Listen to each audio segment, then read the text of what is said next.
Halo semua, kami dari Hamba Deadline kelompok 4 kelas 2E.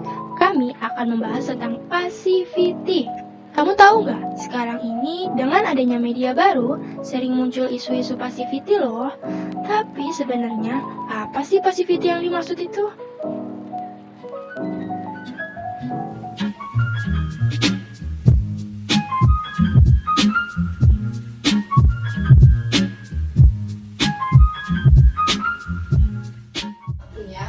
Memiliki? Iya, ada. Punya lah. Punya dong.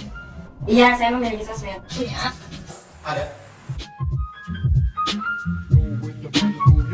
WhatsApp, Line, IG, TikTok, WA, Line, Telegram. Instagram, WhatsApp, Facebook, Twitter, Telegram, Kalau WhatsApp sama Instagram ya, TikTok. Di WhatsApp sama Instagram. WhatsApp dan Instagram. WhatsApp, Instagram, TikTok. Sekitar 9-10 jam. Tergantung sih. Nggak bisa 12 jam sih. Kurang lebih 24 jam sih. 8 jam. Mencari referensi buat tugas kuliah.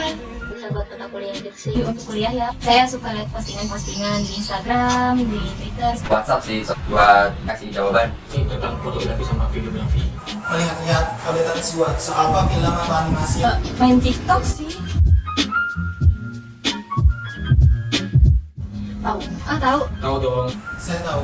Terus kalau pasif menurut gue tuh dia orang yang cuek ke media sosial. Tapi kalau misalnya orang yang aktif, biasanya dia juga sering update. Aktif sih. Gue termasuk pasif sih.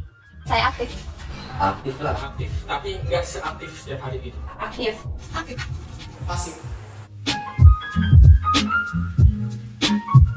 Jarang buat status. Cuma suka melihat, tapi tidak pernah mengupload. Kurangnya komunikasi kepada orang lain. Nggak tahu apa-apa. Dia punya sosial media tapi dia jarang update status. Yang terberikan apa? Ketidakpercayaan diri Mereka tuh kurang dihargai, introvert juga orangnya. karena tidak dihargai. Kurang buliin ya. Terus kurang kasih sayang. Insecure kali ya. Kurang percaya diri. Kurang komunikasi sama kurang perhatian. Kurangnya konten yang diinginkan. Hargain kalau ada temen ngomong apapun. Lebih ke mencari orang yang tepat untuk menghargai dirinya. Sering-sering ngomong, interaksi sama orang lain. Pede aja. Harus percaya diri. Yang Instagram, berita kayak gitu. Teman-teman yang udah kita tanya tadi, mereka semua itu udah sadar dan paham tentang arti pasif. Nah, sebelumnya arti pasif itu apa sih? Nah, pasif itu tuh juga disebut sebagai suatu kondisi di mana seseorang tersebut tidak peduli dengan lingkungan sekitarnya. Nah, karena sekarang sedang membahas tentang media, berarti pasif yang disebutkan di sini adalah keadaan di mana suatu orang tersebut tidak peduli dengan media sekitar yang ia gunakan. Nah, selanjutnya, untuk mengetahui tanda-tanda dari sikap pasif tersebut, kira-kira apa ya yang menjadi tanda-tandanya? Yang pertama yaitu seseorang yang pasif tidak memiliki keinginan untuk mempelajari hal-hal baru dan ia cenderung acuh tak acuh dengan orang baru yang ia temui di internet. Ia juga kurang tertarik dengan konten yang berbau berita, acara sosial, dan juga pemikiran. Selain itu, ia juga tidak ingin mengetahui banyak mengenai urusan orang lain di internet dan lebih memilih untuk menghabiskan waktunya sendirian seperti membaca buku online, bermain game, stalking, dan lain sebagainya. Dan yang terakhir, mereka memiliki kepekaan sosial yang rendah. Saya ingin menjelaskan penyebab seseorang menjadi pasif dalam bermedia sosial. Tidak dihargai dalam bermedia sosial. Yang dimaksud merasa tidak dihargai dalam medsos itu adalah saat si A memaparkan suatu permasalahan, tetapi tidak ada orang yang memberikan komentar atau masukan terhadap apa yang dipaparkan oleh si A tersebut. Selanjutnya adalah dampak dari pasif dalam sosial media. Selain dampak yang sudah disebutkan oleh teman-teman yang lain, dampak dari pasif dalam bersosial media adalah 1. Melemahnya rasa simpati dan empati terhadap orang lain.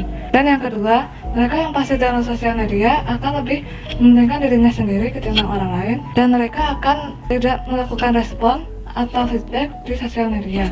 Yang ketiga, akan kurang update terhadap suatu hal. Dan yang keempat, memiliki emosi yang negatif karena mereka sering membandingkan diri mereka sendiri dengan orang lain. Jadi, aku bakal menjelaskan tentang solusi. Yang pertama itu, perubahan gaya hidup. Memang tidak mudah untuk melakukan, tetapi penderitaan apatis ini harus berusaha untuk mengubah gaya hidupnya. Nah, penderitaan apatis ini disarankan untuk bersosialisasi kembali dengan orang-orang yang terdekat. Selain itu, bisa melakukan kembali hal-hal yang dulu disukai dan membangkitkan kembali semangat yang hilang. Nah, jadi gimana nih sekarang? Udah tahu kan apa yang dimaksud passivity di dalam media baru? Jangan lupa kita harus hindarkan karena bisa mengurangi kualitas hidup kita. Mulai sekarang, yuk kita lebih peka dengan sekitar.